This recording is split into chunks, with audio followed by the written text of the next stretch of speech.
belajar bersama di Tegalrejo ini sama di Selarong nanti. Bapak Ibu yang Jogja tentunya sudah melihat sering kesini ya. Ini Tegalrejo dulu tempat tinggalnya Diponegoro. Jadi awalnya itu Sultan Mangkubumi ketika dalam istana dihadiri oleh Ibunda Diponegoro. Ketika Ibunda Diponegoro itu mengandung Mangkorawati, Raden Ayu Mangkorawati, Mangkubumi bilang bahwa yang ada dalam kandungan nanti akan menjadi orang yang merepotkan Belanda, lebih besar dari apa yang saya lakukan di Perang Giyanti. Tentang hasilnya hanya Tuhan yang menentukan. Itu ramalan Mangkubumi, Sultan Mangkubumi. Pesannya Sultan Mangkubumi kepada istrinya Ratu Ageng, Ratu Ageng, tolong nanti rawatlah baik-baik anak yang dalam kandungan itu. Nah, setelah Mangkubumi meninggal 1792, yang naik tahta itu putra mahkota Pangeran Sundoro, menjadi Sultan Hamengkubuwono II. Tetapi Sultan HB2 ini tidak dikersake oleh Ratu Ageng, karena apa yang dikatakan Ratu Ageng itu tidak diindahkan. Dalam Babad dikatakan bahwa Sultan kedua ini suka melanggar aturan agama.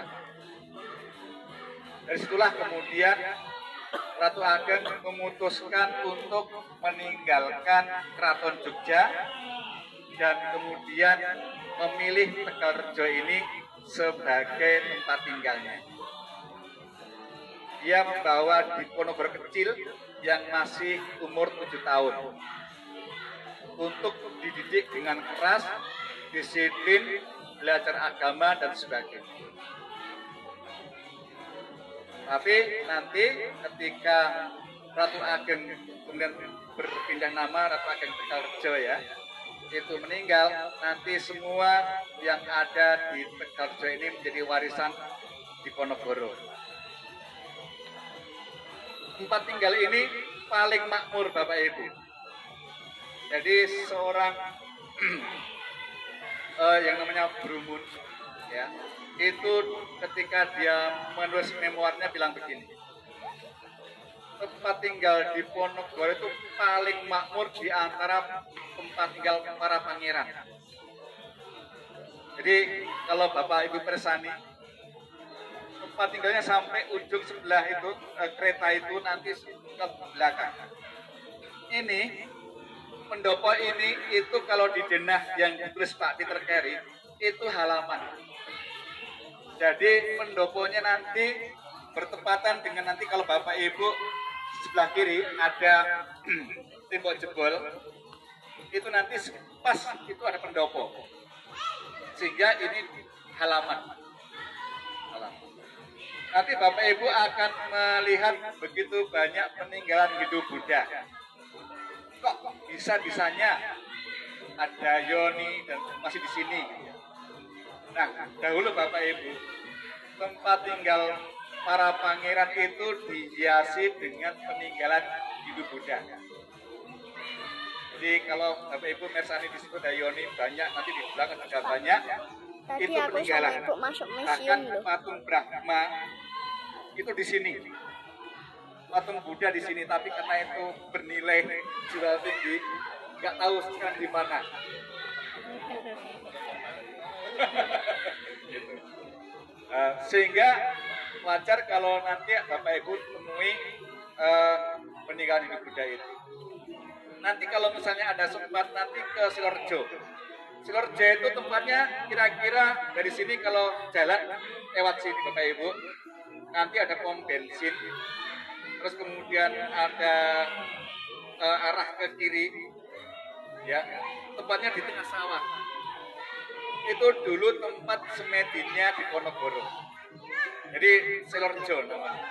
Nah, di Selorjo itu ditulis oleh Brumun, itu ada 6 Joni kayak gitu, ya, dijajar-jajar dari 1, 2, 3, 1, 2, 3. Kemudian nanti ada Yoni yang paling tinggi itu ditempati di Ponorogo untuk semedi. Di kelilingnya nanti ada ditanami ringin, kemuning, kemudian dilingkari oleh kolam. Nah, kolam itu ditaburi ikan hias. Jadi kalau Brumun menggambarkan itu seperti pulau. Nah, di Ponorogo itu selain secang, nanti gua secang di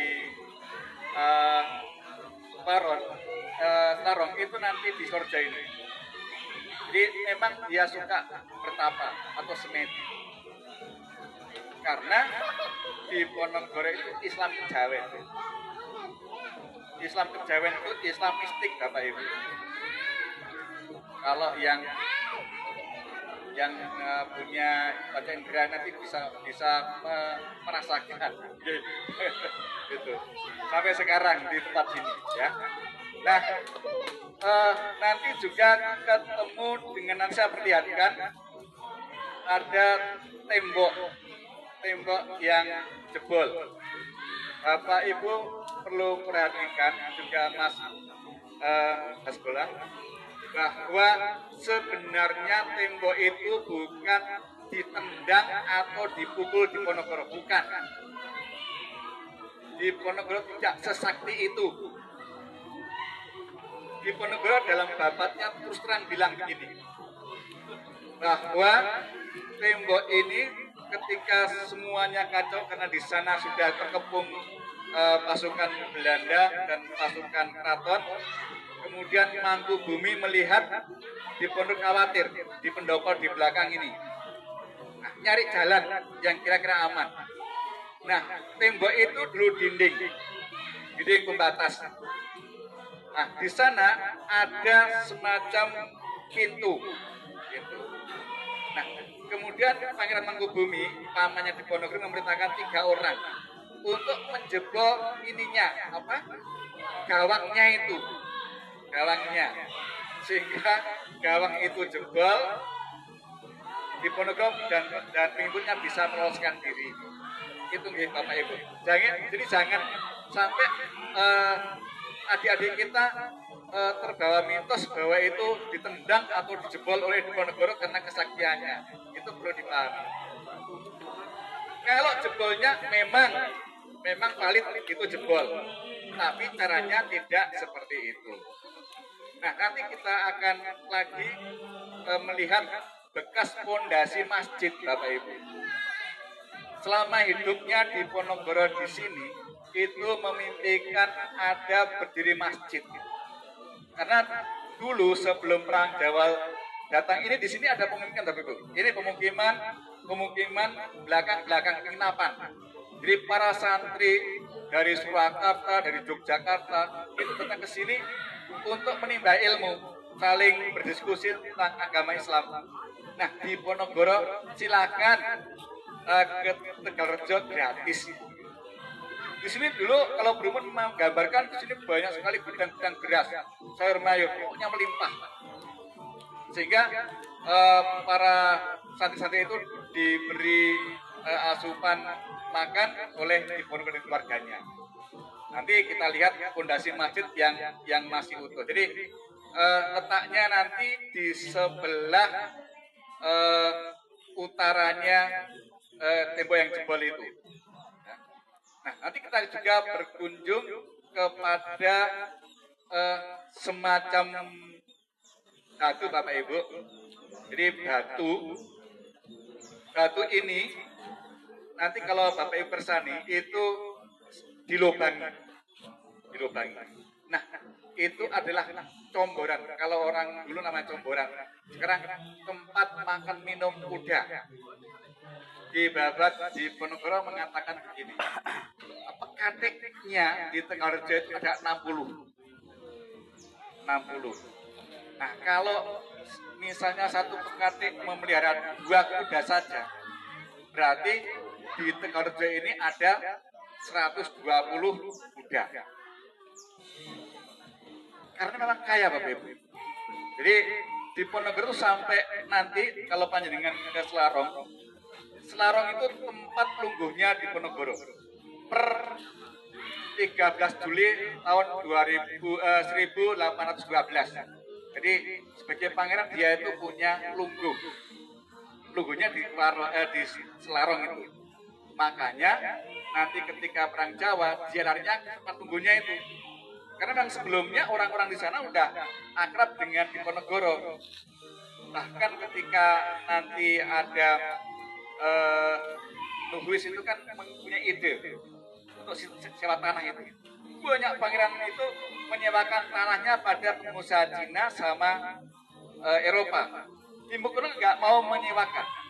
Kenapa? Kalau lungguhnya nanti disewakan kepada pengusaha Cina maupun Eropa, nanti akan diusir oleh pengusaha itu. Sehingga apa? Sehingga tidak bisa bercocok tanam di lungguh itu. Begitu akrabnya mereka dengan Diponegoro. Dulu Bapak Ibu, tempat sekeliling ini adalah penuh dengan sawah. Dan Diponegoro kecil itu sering ikut ke sawah, panen padi, panen palawija dan sebagainya. Boleh kodok. Gitu. Karena memang orang desa.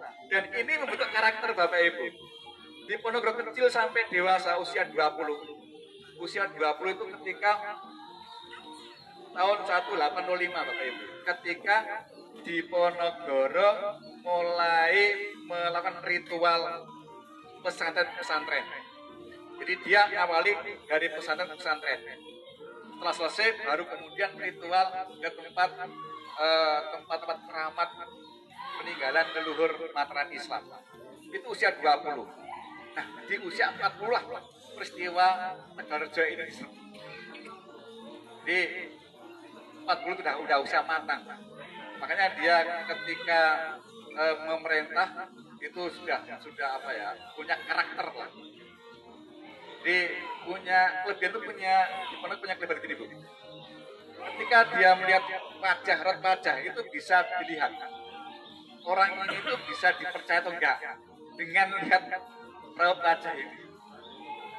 Dan kebanyakan berhasil ketika dia memilih panglima perangnya, Dasah gitu ya, itu melihat raut wajah, oh ini bisa dipercaya. Selain itu juga dia mempercayai pada kerabatnya.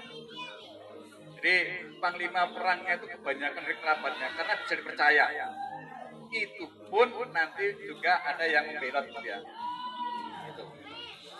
Nah, nanti dibagi dua gitu, pas bagi. Kita lihat ya. Kita lihat langsung ya. Monggo. Kita lihat pertama kita lihat tembok yang jebol. Kasihan yang keluar kota kalau nggak melihat.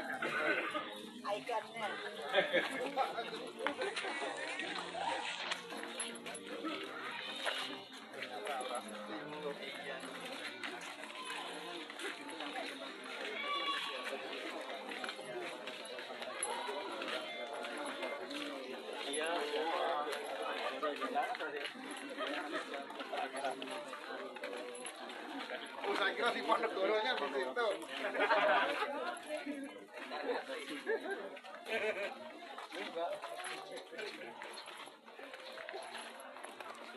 Diponegoro masa kini. Oh ini Diponegoro.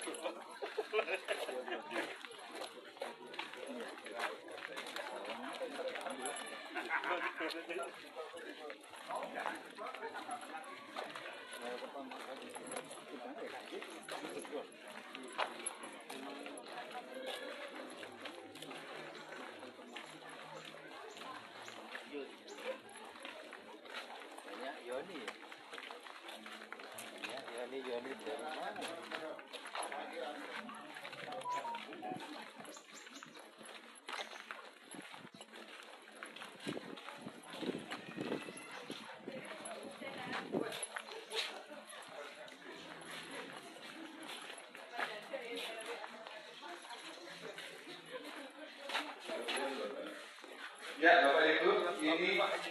yang kami sebut tadi, tembok yang jebol.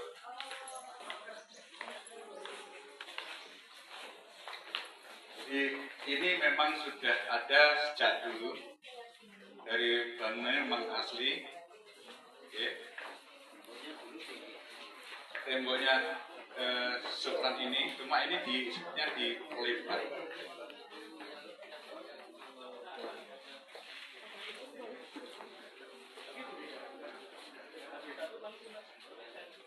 Nah, disinilah tempat melolosnya Diponegoro, Pangeran Mangkubumi dan pengikutnya. Sebenarnya sebelum Diponegoro itu diserbu itu ada cerita yang membuat Diponegoro nggak percaya. Jadi ada bocoran Bapak Ibu. Ketika pasukan Belanda itu ingin menyerbu Tegalrejo, mereka itu menemui seorang pandai besi. Nah, pandai besi ini disuruh untuk memperbaiki tapak kuda itu. Ketika pandai besi ini itu bertanya, dijawab oleh seseorang dari pemelihara kuda itu bahwa digunakan untuk menyerbu Tegalrejo. Nah, itu kemudian disampaikan ke pengikut Diponegoro, kemudian disampaikan ke Diponegoro. Tapi Diponegoro nggak terlalu menghiraukan, karena memang saat itu di bulan-bulan Juni, Juli itu penuh dengan intrik. Nah, perlu dipahami bahwa sebenarnya Diponegoro mau memberontak itu di pertengahan bulan Agustus. Jadi sudah nggak kuat lah istilahnya. Sudah beberapa daerah itu dibebaskan pajak. Tujuannya apa? Nanti kalau perang pajak ditarik. Jadi di pertengahan bulan Agustus. Tapi karena gara-gara Patok itu, ketika Mayor Sturz itu dia menantunya Dekok sekaligus ajudannya, ketika nganter dari Magelang ke Batavia penangkapan itu, tanya sama Diponegoro, kok bisa Diponegoro marah tentang leluhur yang dibuat patok-patok itu. Diponegoro bilang, sebetulnya saya nggak marah apabila bikin jalannya itu dibagi, kanan kiri diambil. Ya, seperti kita sekarang lah, kalau misalnya jalan mau dilebarkan kan yang diambil kan kanan kiri ya Bu ya. Kalau kanan itu 1 meter, kiri 1 meter. Nah itu enggak. Jadi Patih Diponegoro itu memang membikinnya itu tidak seperti langsung diambil tanah pekarangannya miliknya Diponegoro. Nah kalau kita lihat bahwa itu akan memapras makam leluhur. Makam leluhur itu ada di dekat Sidoarjo Bapak Ibu. Nanti di sana ada makam. Jadi sampingnya itu ada makam. Yang sekarang menjadi jalan itu ya besar itu ya Bapak Ibu. Itu. Inilah yang menyebabkan kasus belinya Perang Jawa. Jadi tapi nanti, dan ini belum banyak diketahui, ketika sudah di Selaro, Diponegoro itu mengirim surat kepada Dekok. Intinya mau negosiasi. Kalau bisa jangan perang. Nah, surat ini dikatakan oleh Diponegoro, kita ketemuan di Pesanggerahan Mangkubumi. Kalau panjenengan ke keraton ke selatan ada Krapyak, Bapak Ibu. Betul? Di situ ada panggung Krapyak. Nah, dulu itu Pesanggerahan. Di Pesanggerahan. Nah, Diponegoro itu ingin ketemu dengan Dekok membicarakan tentang perang ini. Kalau bisa damai, kenapa nggak damai gitu. Tetapi surat ini tidak pernah ke tangan Jenderal Dekok. Di babak Diponegoro dikatakan ada 2 kemungkinan. pertama sudah sampai ke Patih dan Rejo 4, tapi tidak disampaikan ke Jenderal Deko. Yang kedua, kemudian yang kedua, Jenderal Deko membaca tapi mengabaikan karena merasa nanti akan memenangkan pertempuran. Sehingga pertemuan antara Jenderal Deko dengan Diponegoro itu tidak pernah terjadi di pesanggahan Kerapian. Nanti kalau nanti kita bahas lebih panjang lagi Bapak Ibu, Jenderal Deko itu sebenarnya memanfaatkan kelemahan orang Jawa. Orang Jawa itu kalau diapiki, dipanggu, itu dia akan memberikan balasan lebih apik lagi. Tapi kalau dijahatin akan lebih jahat lagi. Deko tahu karakter Diponegoro. Makanya nanti ketika dia itu diminta untuk berunding di Magelang, itu diberi apapun permintaan Diponegoro. Dia minta gunting Bapak Ibu, gunting. Jadi pengikut itu kan banyak yang gondrong itu ya, dikasih. Dia minta kain warna hitam 1 bal 2 bal, dikasih. Bahkan Deko itu ngasih 2 kuda Bapak Ibu, putih, dan ngasih uang. Pemberian Deko ini membuat Diponegoro luluh. Makanya ketika dia itu diajak berunding, menganggap bahwa Deko itu sudah baik-baik. Karena memang Deko itu sudah berjanji ketika menjelang perundingan di Magelang itu, kita berunding, tapi nanti jika kita gagal, silakan Diponegoro beserta pengikutnya kembali ke hutan untuk meneruskan perjuangan. Kalau gagal. Nah, ucapan Deko inilah yang membuat Diponegoro itu tidak curiga bahwa itu sebenarnya adalah tipu-tipu saja. Nah, ketika sudah di Presiden Magelang, ngobrol-ngobrol gitu, kemudian Deko ingin menangkap, Diponegoro protes. Loh, kok bisa seperti ini? Kan jadinya kalau gagal, saya dibolehkan kembali ke hutan. Tapi karena Deko sudah mendapat pressure dari Batavia agar menangkap Diponegoro hidup atau mati, maka harus ditangkap. Kemudian dipindahkan ke Batavia, melewati laut dari Magelang ke Semarang itu lewat jalan itu ya, jalan Magelang Semarang itu. Kemudian nanti Batavia dari Semarang ke Batavia melewati laut. Nanti ketika ke Manado itu juga melewati laut dari Batavia ke Manado. Nah, ketika perjalanan itulah jadi gini, Diponegoro itu tidak suka bahasa Melayu Bapak Ibu. Dia lebih suka menggunakan bahasa Jawa. Kata Diponegoro, bahasa Melayu itu bahasa ayam. Bahasa ayam. Nggak tahu sampai sekarang juga apa kok bahasa ayam. Sehingga harus ada penerjemah.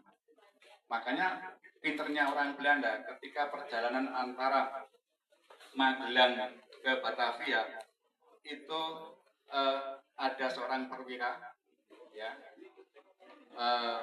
Letnan Krups namanya, Kapten Krups, itu bisa bahasa Jawa, mengorek intinya mengorek penyebab perang Jawa, kemudian peristiwa perang Jawa dan sebagainya. Tapi yang hebat Diponegoro itu ketika ditanya hal-hal yang sensitif, misalnya ditanya tentang orang-orang yang membantunya, dia nggak mau jawab. Karena dia tahu bahwa nanti akan berdampak pada orang yang disebut ini. Kita juga Diponegoro. Nah, ketika perjalanan dari Batavia ke Manado juga ditaruh orang yang bisa bahasa Jawa, Letnan Nope.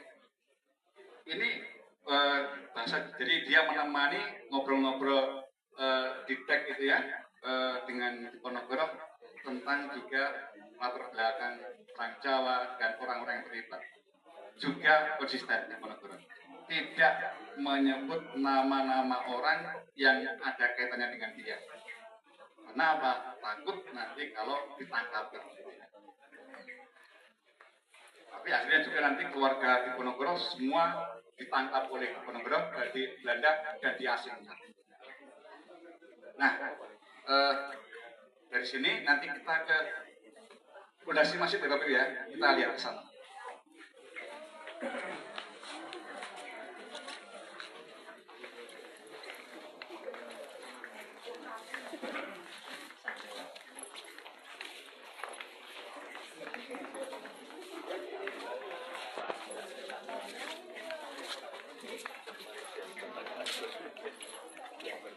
Fondasinya mana? Ya, tadi saya sebutkan, jadi pendoponya di tengah-tengah ini Bapak Ibu. Ya, jadi pendopo yang sekarang itu halaman. Nah, kita lihat masjidnya di ini.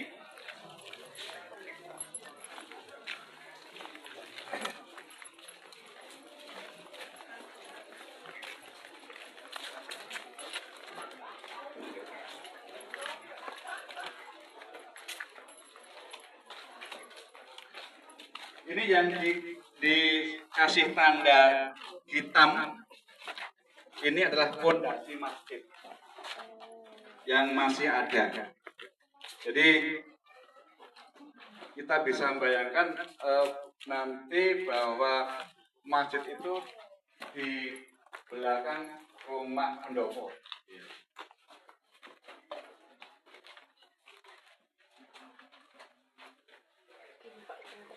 Ya. Jadi Diponegoro itu memimpikan bahwa di Tegalrejo ini ada masjid. Tapi sayang setelah masjid jadi ada penyerbuan Belanda tanggal 20 Juli tahun 1825 itu. Sekarang tanggal berapa Bapak Ibu? 27. Ya. Di 200 lebih sedikit. 7 hari. 7 hari.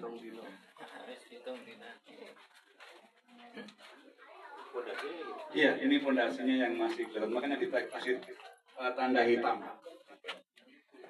Tapi udah jadi masjid. Sudah jadi masjid, sudah bagus. Tapi sayang tadi akhirnya runtuh karena dibakar. Runtuhnya bisa Kalau Brumun mengatakan hanya puing-puing saja. kayu soalnya. Oh, langgar. Ya kan. Mas, fondasinya masih ada, tapi ini kok didirikan bangunan di atasnya, pertimbangannya apa ini waktu itu? Dulu nggak tahu Pak. Nggak tahu kalau itu fondasi, Ya, tahu lah. kebanyakan gitu. Ya, saya menduganya lebih ke kesadaran bahwa ini peninggalan ono maknane gitu loh. Bukan sekedar tidak tahu ya, tapi tidak Tanah ini kan juga miliknya tentara. Atau miliknya keraton. Ya, jadi Nah, jadi kan itu miliknya tentara. tanah ini dikuasai oleh Korem. Ya. Segala sesuatu itu dikelola oleh Korem, baik pemeliharaannya maupun keuntungan yang diperoleh itu dikuasai oleh Korem. Keraton tidak ikut cawe-cawe. Jadi kalau mungkin konteksnya masih dulu di keraton atau Karena memang begini Bapak Ibu, sebetulnya keraton itu agak mangkal. Agak mangkal kalau kita telusuri ya, agak mangkal dengan Diponegoro. Karena nanti di tahun 1830, gara-gara perang inilah kemudian wilayah Keraton Jogja, baik Mancanegara Timur dan daerah lain itu diambil alih oleh Belanda. Sehingga saat itu wilayah Keraton Jogja hanya sekarang ini. Itu iya di saat perjanjian Klaten. Kalau panjenengan ke keraton nggak akan menemui yang namanya patung Diponegoro atau foto Diponegoro nggak ada. Nah, makanya kalau nggak salah tahun 2017 ya itu ya, ketika Pak Peter itu melaunching bukunya Wasara Malang, itu kan kemudian mengundang pihak apa? Istilahnya rekonsiliasi. Yang datang itu Gusti Yuda kalau nggak salah. Datang ke sini saat Pak Peter melaunching buku Wasara Malang. Nah sekarang anak turun Diponegoro dengan anak turun keraton baik-baik saja. Ya. Walaupun dulu memang keraton itu sangat antipati dengan Diponegoro. Pernah Bapak Ibu itu? Karena tunjangan Diponegoro di pengasingan itu sangat minim. Itu Belanda punya ide. Ya udah kalau gitu untuk tambahan minta keraton Jogja. Apa Jogja nggak mau? Ada pengen protes. Oh tunjangan saja masih kecil daripada tunjangannya Diponegoro kok. Akhirnya ya apapun ditanggung Diponegoro. Nah, tunjangan itu yang diterima Diponegoro itu untuk dia, istrinya, anaknya, dan pengikutnya dibagi Bapak itu. Di Makassar udah mulai membaik. Nah, sebetulnya ketika penangkapan itu Diponegoro itu hanya satu tujuannya Bapak Ibu, pergi haji. Dia sampai nabung tunjangan itu ditabung untuk pergi haji dan dia nulis surat kepada Batavia agar diperbolehkan naik haji. Tetapi karena Diponegoro itu seorang tawanan negara dan sebelumnya juga tidak ada tawanan selevel Diponegoro itu kemudian dinaikkan haji atau naik haji sendiri, nggak ada, maka tidak dibolehkan. Tidak dibolehkan. Walaupun tabungan Diponegoro sudah cukup untuk naik haji saat itu.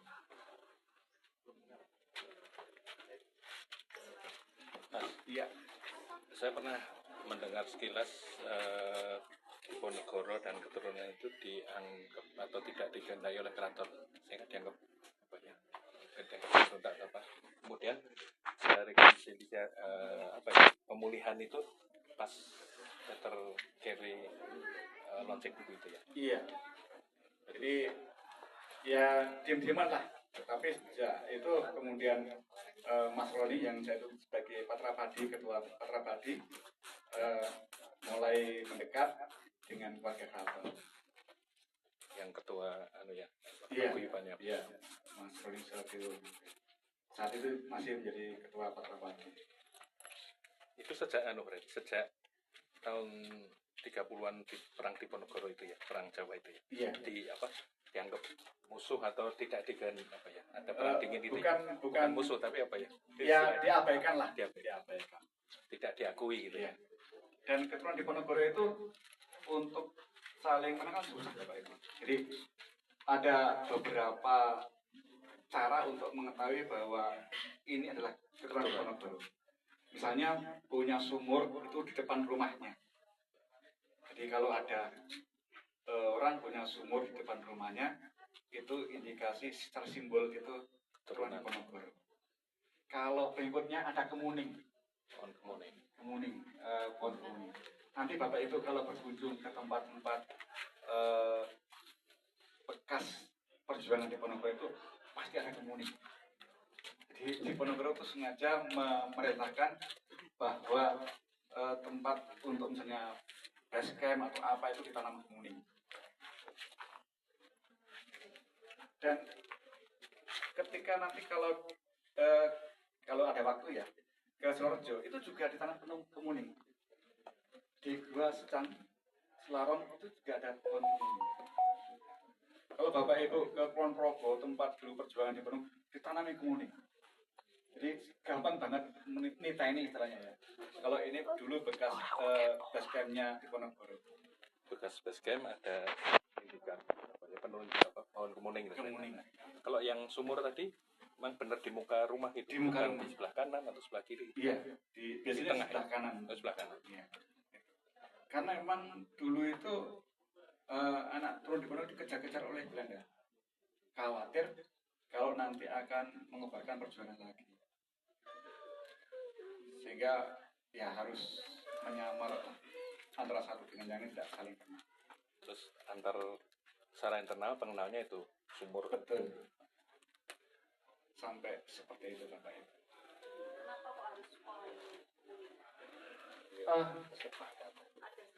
Kemuning itu kan sebetulnya kalau berbunga itu harum ya. Tapi ada falsafah tersendiri bahwa kemuning itu simbol kesucian, kebenaran. Nah ini beda kalau kita ke keraton ya. Ke keraton Jogja itu kan kemuning ditanam di belakang. Itu simbol istri. Istri itu konco wingking. Makanya kalau di belakang itu Padaran itu ada pohon kemuning yang sudah tua itu Mangkubumi menyimpulkan konco wingking, istri.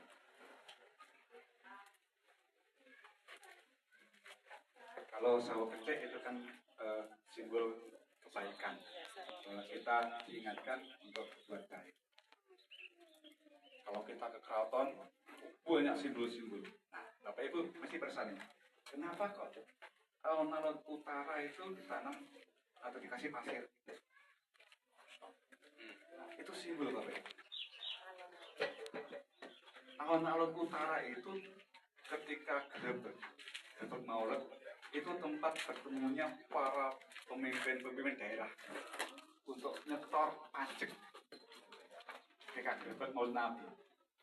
Nah, orang datang ke situ ada pasir, itu simbol bahwa mengingatkan kita itu nggak ada apa-apanya dibanding Tuhan yang Maha Kuasa. Jadi kekuasaan Tuhan itu tanpa batas. Pasir itu simbolnya itu, kekuasaan tanpa batas. Makanya ketika Jogja mengajukan sumbu filosofi itu dikembalikan pada aslinya. Tapi dulu nggak dipagari kayak gitu Bapak Ibu. Dulu itu tempat pabrik. Makanya sekarang banyak yang protes. Ini tempat pabrik, kenapa harus dipagari kayak gini? Tapi karena mungkin pertimbangan biar nggak rusak, akhirnya dipagari. Apalagi punya dana keistimewaan ini. Itu Pak. Nah kita ke Comboran Kuda Bapak Ibu.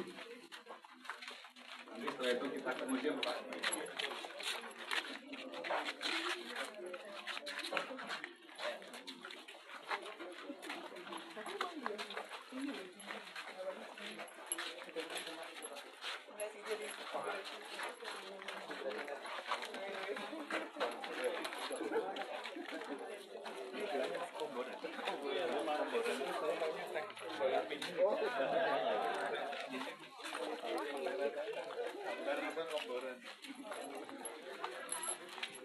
Benar Pak Diri, namanya Komboran.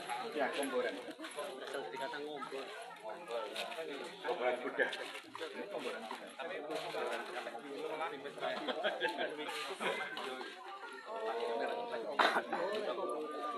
Ini Bapak Ibu kanan kiri kita lihat Joni ya. Jadi seperti yang saya sampaikan tadi, memang pangeran-pangeran dulu itu suka membawa hasil peninggalan. Ini kebanyakan diambil dari candi-candi di Prambanan, dibawa ke sini. Fungsinya itu apa, Pak? Ya, untuk hiasan saja. Ya. Tadi saya ceritakan di Suworejo itu kan seperti ini, di jajar 3, terus ini jajar 3, yang sini itu paling tinggi, sehingga di Ponorogo kita semedi di sini. Menyerap energi. Ya. Di sana di Suworejo masih ada satu unit seperti ini. Nggak tahu, hilang.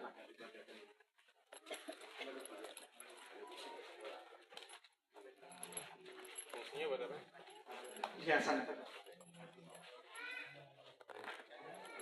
Karena orang dulu zamannya Diponegoro itu ini sebagai status sosial. Jadi seorang pangeran yang banyak dihiasi oleh peninggalan Hindu Buddha itu menunjukkan bahwa status sosialnya tinggi. Diponegoro kan pangeran wali. Jadi adiknya Habib keempat ketika naik tahta itu masih kecil. Nah, Diponegoro oleh Raffles itu diangkat sebagai pangeran. Sebenarnya Dendels maupun Raffles itu menjagokan Diponegoro sebagai Raja Jogja, Bapak Ibu. Karena dia yang paling pintar, paling siap, paling dewasa. Tapi Diponegoro mengatakan, saya ini tidak pantas di Raja Jogja karena saya lahir dari Selir. Nah, kalau saya itu mau, maka ngerak Augian. Walaupun nanti di berita Belanda mengatakan, sebetulnya Diponegoro itu berontak ingin jadi raja. Walaupun nanti akhirnya Diponegoro dinobatkan sebagai raja di Gua Sriti tanggal 15 Agustus 1825. Kalau panjenengan ke Gua Sriti itu guanya itu lebarnya selapangan voli. Nah, di sanalah Diponegoro dinobatkan sebagai raja dan Raden Ayu Madrutno sebagai permaisurinya. Karena apa? Karena seorang raja itu titahnya harus ditaati oleh pengikutnya. Kalau Diponegoro sebagai pemimpin perang Jawa, dia bukan raja, maka titahnya tidak legal. Makanya nanti di Selarong, Diponegoro itu membuat cap, Bapak Ibu. Jadi dulu sudah ada cap. Orang-orang yang diangkat jadi panglima perang di daerah-daerah seperti Bagelen, kemudian Demak, itu dan sebagainya itu dapat surat kekancingan. Kalau sekarang ya sertifikat. Dan itu dicap oleh Raja Diponegoro sebagai sultan. Jadi dulu seorang basah tidak mengaku-ngaku bahwa saya sebagai basah, enggak. Tapi ada bukti itu loh, diangkat oleh Sultan Abdul Hamid Heru Cokro Manotogomo sah. Sehingga para pimpinan pokoknya sekarang harus jadi raja. Nah, inilah yang kemudian oleh berita-berita Belanda dituduh bahwa sebenarnya Diponegoro pemberontak itu ingin menjadi raja. Walaupun nanti di perundingan di Magelang, di Magelang itu Diponegoro tidak dipanggil Diponegoro atau panggil enggak, Bapak Ibu, dipanggil Sultan. Deko itu manggilnya Sultan. Bahkan ketika dia nulis di Babat Tanah Jawa, dia juga nulis Sultan. Dia menulis dia itu Sultan. Sampai nanti ketika dia nulis di Makassar, ya, di selatan Jawa itu, dia juga Sultan. Cuma kalau tulisannya di Makassar itu dia hanya nulis tentang hikayat, jadi cerita-cerita tentang bagaimana cara bersemedi yang baik, kemudian bagaimana agama Islam itu sebenarnya gini-gini itu di Makassar. Kalau di Manado dia nulis Babat Tanah Jawa, Babat Diponegoro versi Manado tadi. Nah, karena dari Babat itu walaupun juga ada cerita-cerita dari Mataram sampai berdirinya Jogja dan kebanyakan itu biografinya, maka sering disebut sebagai biografi Diponegoro. Kita ke gimana? Jadi gini, ini sering menjadi perbincangan. Jadi Diponegoro itu sebenarnya terinspirasi dengan Turki Ismani. Karena saat itu Turki Ismani itu sebagai negara yang menguasai Islam di dunia. Nama Abdul Hamid itu sebetulnya diambil dari Sultan Turki. Kata-kata basah itu adalah kata-kata Turki Utsmani. Bukiyo itu kan panglima prajurit terpilih ya, elitnya di Ponorogo. Itu juga dari Turki Utsmani. Tapi kalau misalnya ada yang bilang bahwa senjata di Ponorogo itu dipasok dari Turki Utsmani, sampai sekarang belum. Bahkan Belanda itu mencurigai bahwa senjata di Ponorogo bedil. Jadi dulu sudah pakai bedil Bapak Ibu. Itu dipasok oleh kapal yang berbendera Amerika yang berlabuh di pelabuhan Kaliprogo. Di Kaliprogo dulu pelabuhan Bapak Ibu. Makanya kalau ada peninggalan rantai besar di sana, itu memang dulu pelabuhan. Belanda mencurigai. Selain juga diselundupkan oleh orang-orang Cina. Di orang-orang Cina itu menyelundupkan senjata itu dari Semarang, tapi ditumpuk dengan ikan asin. Walaupun dulu awal-awal perang Cina dimusuhi, banyak dibunuh. Karena nanti kalau kita banyak lebar, karena ini jalan tol. Di jalan tol itu kan dari dulu itu kan memang diproyekkan ke orang-orang Cina, dipegang jalan tol. Belum pernah dengar ya PB. Jadi ini juga salah satu penyebab Diponegoro itu nggak suka dengan Belanda. Jadi gini, jalan tol itu jalan yang dipajak.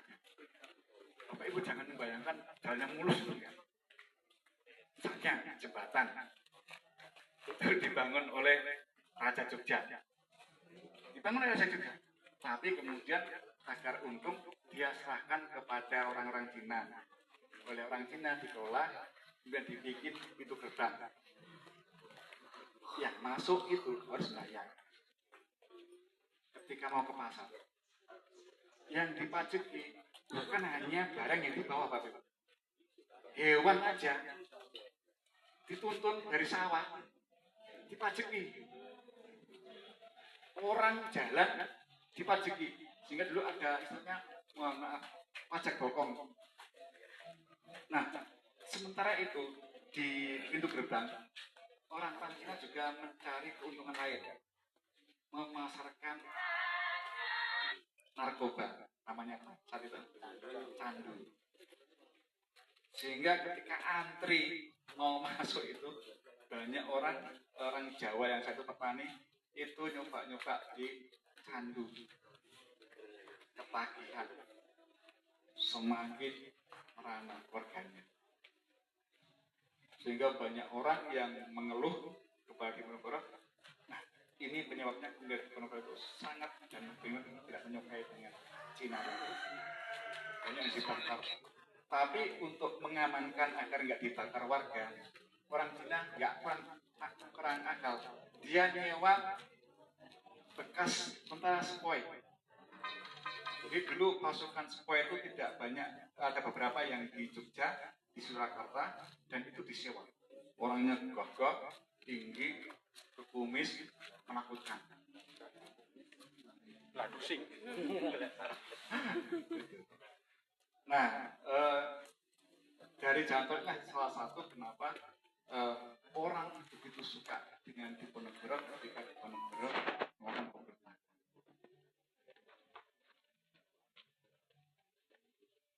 Kita ke Kemboran kita lihat.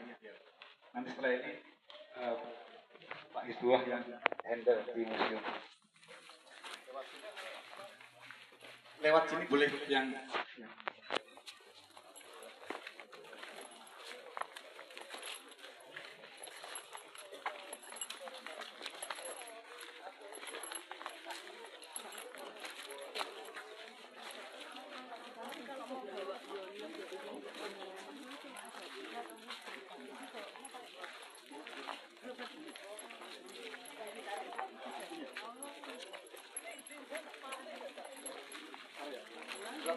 Ya,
Bapak Ibu, ini kita sudah sampai kepada omboran. Orang Jawa bilang omboran. Tempat makan dan minum kuda-kuda di Ponorogo yang masih tersisa. Jadi kenapa lebar? Karena kuda nanti tentunya ada 4-5 yang makan atau minum di sini. Tadi saya katakan KT-nya dari 60. Berarti bisa dibayangkan itu banyaknya kuda-kuda yang dimiliki oleh Diponegoro. Kuda yang paling disuka oleh Diponegoro adalah Kyai Gentayu. Kyai Gentayu ini sebetulnya pemberian Tanjinsing, Bapak Ibu. Mungkin ada yang sudah pernah dengar Tanjinsing. Jadi ketika Diponegoro menikah dengan Gusti Ayu Maduningrat atau Maduretno itu nanggap wayang di sini, Bapak Ibu. Jadi pendopo itu digunakan untuk nanggap wayang. Nah, Tanjinsing memberikan hadiah sebuah kuda namanya Gentayu. Kuda ini istimewa. Nanti kalau Basuki Abdullah itu melukis, Bapak Ibu, yang itu loh, yang kakinya ada belang putih itu loh. Nah, itu kuda Kyai Gentayu. Itu yang digunakan di Ponorogo perang di Ponorogo, gitu ya. Kalau kuda-kuda lain ada beberapa, cuma yang paling istimewa bagi Ponorogo adalah Kyai Gentayu itu. Sembrani yang bersayap belum ada.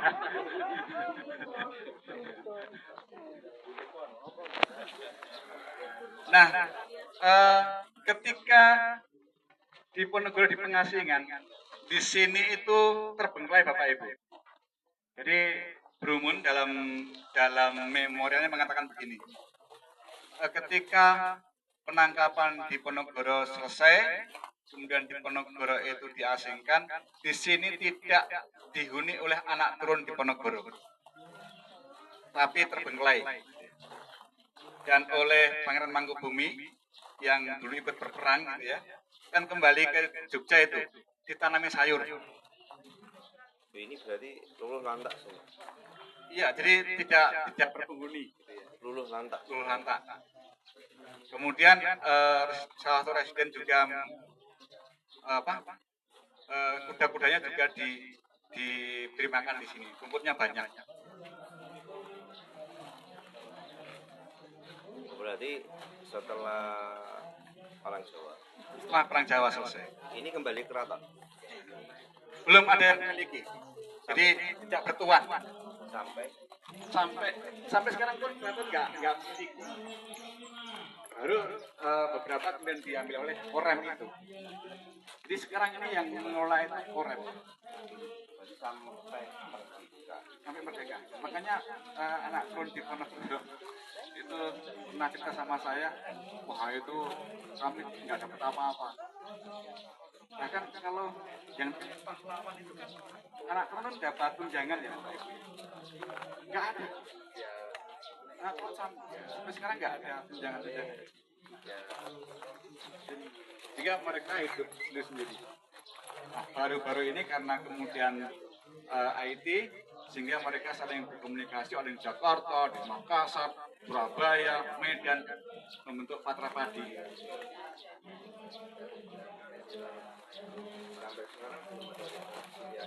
Sudah launchingnya Pak Peter Carey. Jadi pihak keraton diwakili oleh Gusti Yuda datang ke sini dengan anak turun Diponegoro dan Pak Peter untuk launching 2017.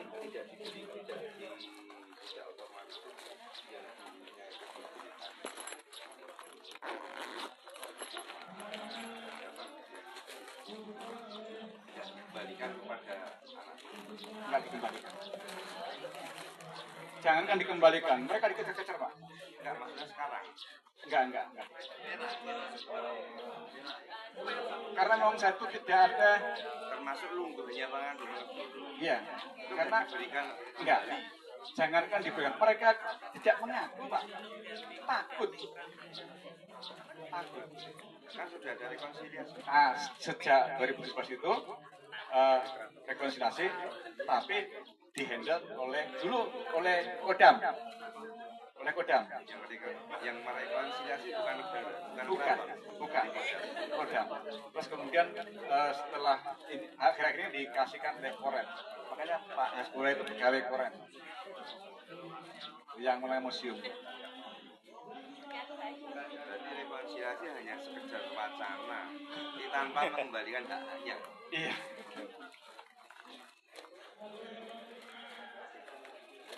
Sebetulnya pihak keturunan juga nggak menuntut,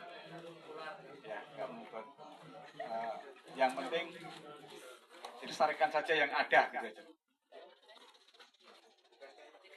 Karena mereka sudah dengan sibuk dengan kehidupannya masing-masing.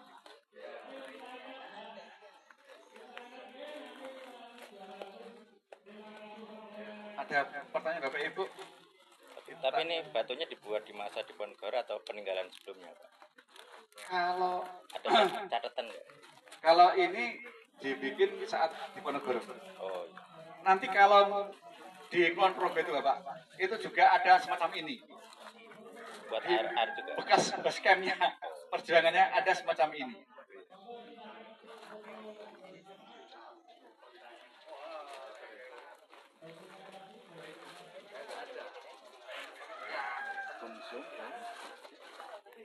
Baik, sekarang Bapak Ibu kita ke museum ya. Ya, terima kasih Pak Lili. Monggo untuk Bapak Ibu silakan bisa masuk ke dalam museum. Monggo bisa meresani lihat untuk koleksi-koleksi yang ada di dalam museum. Silakan.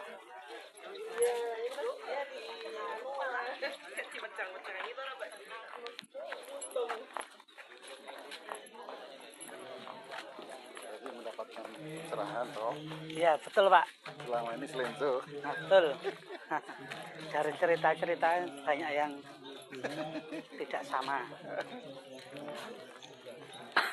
Makanya kemarin waktu dengar Pak Atoilah itu saya perjuangan, kemudian apa itu ditinggalkan. Kan untuknya cuma kemenangan cuma 2 tahun. Iya. Habis itu kalah semua. Ya karena terus langsung mundur, pendukungnya langsung sudah mundur, penyerahan, nyerah ke hilang kekuatan.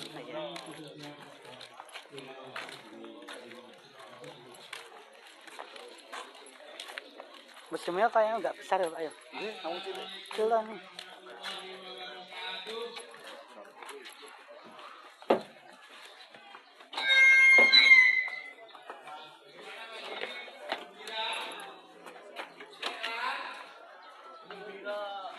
Baik, terima kasih. Monggo Bapak Ibu silakan bisa melihat koleksi-koleksi yang ada di dalam museum. Tadi mungkin sudah panjang lebar disampaikan oleh Bapak Lili. Nah ini untuk di sini ada sekilas sejarah Pangeran Diponegoro, terus ada pangerannya. Ini lukisan Pangeran Diponegoro. Dan di sana ada lukisan Kiai Mojo, sketsa tentang alibasa. Dan di sini juga ada Bos Larong dan peta wilayah perang Jawa. Di situ gitu. Nah, terus ini mungkin Bapak Ibu juga lebih paham lukisan penangkapan Pangeran Diponegoro. Seperti yang satu ini di karya Nicholas, sebelah sini karya Raden Saleh. Mungkin dari perbedaannya juga sudah beda banget. Di sini masih ada bendera Belanda, terus gestur Pangeran Diponegoro seperti orang linglung dan Jenderal Degok sambil menunjuk Pangeran Diponegoro seperti sudah benar-benar menang gitu. Diperparah lagi di sini senjata-senjata sudah berada di bawah, ini menunjukkan seperti sudah menyerah kalah. Dan ini juga diberi judul yang kurang lebih bahasa Belanda artinya penyerahan diri Pangeran Diponegoro kepada Jenderal Degok. Sedangkan karya Raden Saleh di sini gestur Pangeran Diponegoro seperti orang menantang karena tidak terima yang awalnya perundingan menjadi penangkapan dan diberi judul yaitu penangkapan Pangeran Diponegoro. Mungkin sekelas itu yang secara beliau.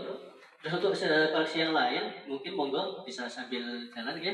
Terus yang di sebelah sini di belakang Bapak ini ada koleksi, ini ada di Magelang Bapak. Jadi untuk tempat penangkapan Pangeran Diponegoro yang di Magelang itu dijadikan museum yang diberi nama ya Museum Pengabdian Pangeran Diponegoro.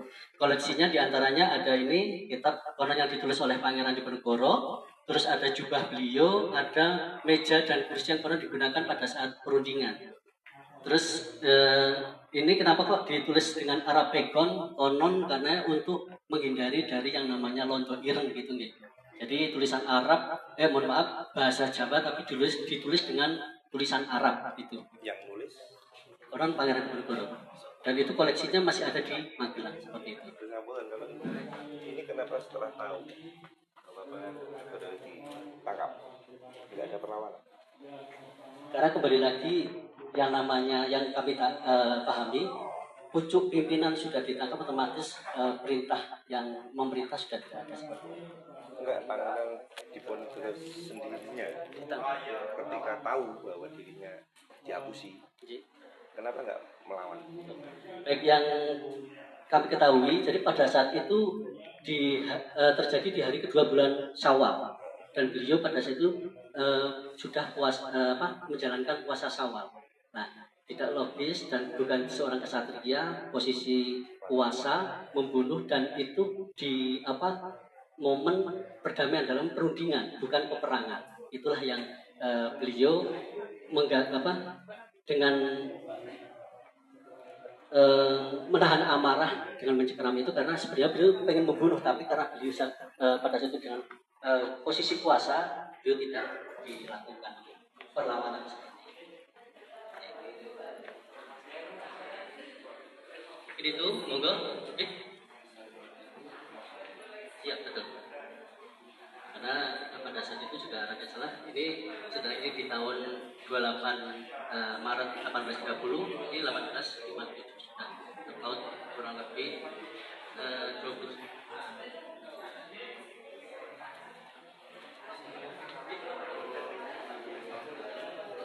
Kalau ini ada menyampaikan juga ini di sketsa pada saat beliau ditawan di Batavia.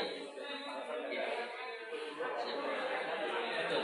Karena memang selama peperangan itu kan beliau juga benar-benar sempat sakit juga.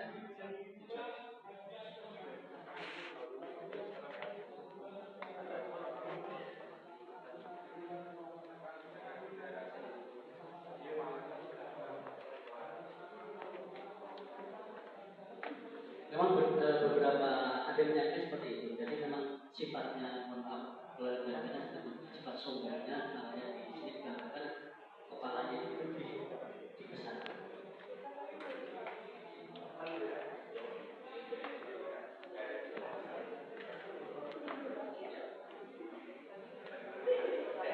Kalau dulu bagus pada saat dia sudah ditangkap di Batavia.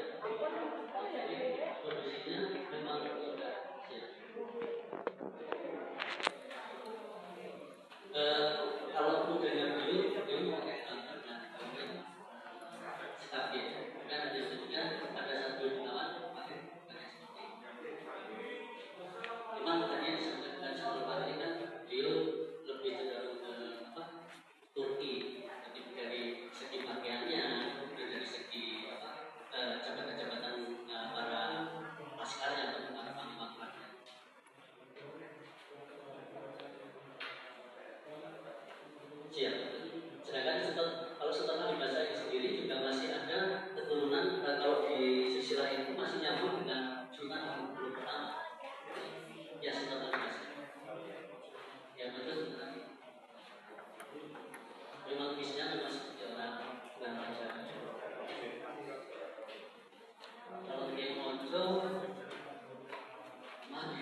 lampu pemerintah. Di situ ada silsilahnya, itu di belakang Bapak Ibu itu ada silsilah beliau.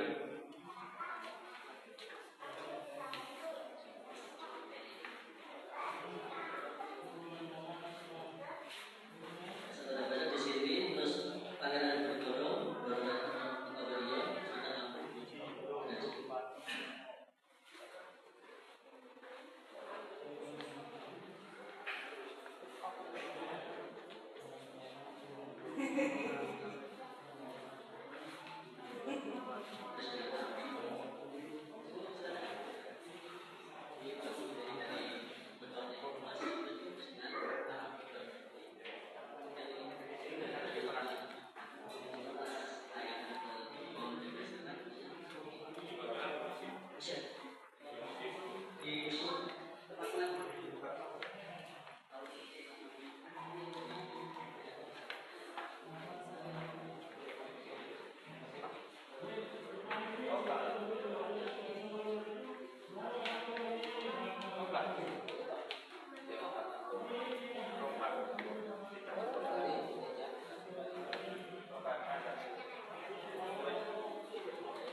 Terus itu nama-nama penyanyi, ulama, pasukan SNI, dan pasukan Bersandi untuk melawan pendukung perjuangan kemerdekaan tadi.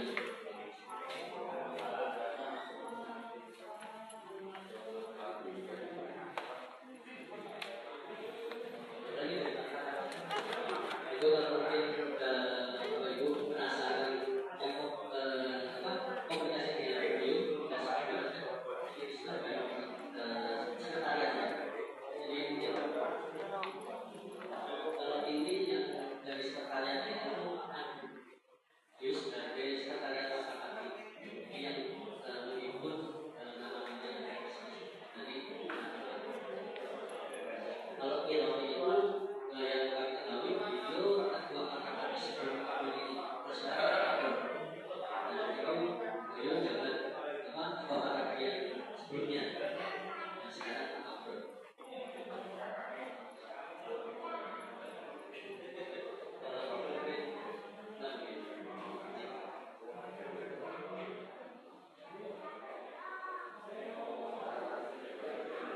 Kalau yang kami ketahui, Pangeran Bendoro itu sebenarnya nama benar. Jadi nama beliau pada saat kecil itu Bendoro panggilnya Mustahar pada saat beliau lahir.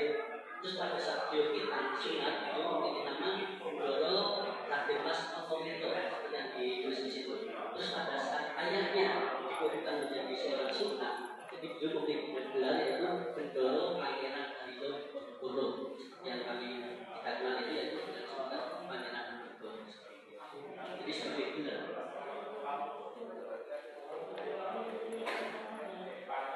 Kalau di misalnya kami akan baca dari Pangeran Bendoro kita, nama itu berbagai beberapa.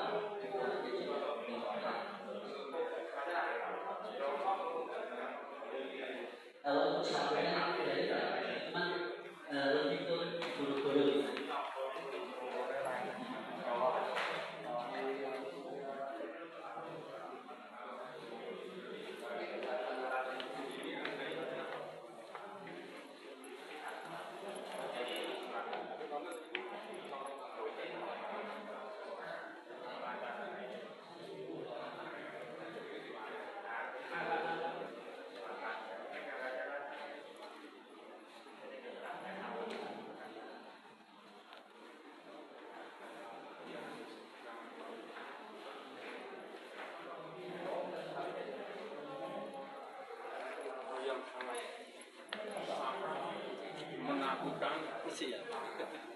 Berarti tadi itu dari hari Sabtu yang tidak jadi akhirnya fatwa dua itu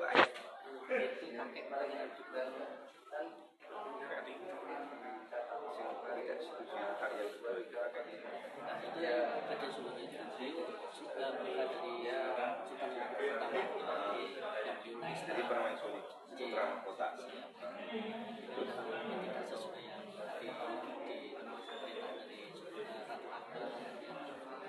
Ratu Agung itu Permaisuri Sultan Mahkota. Permaisuri Siap.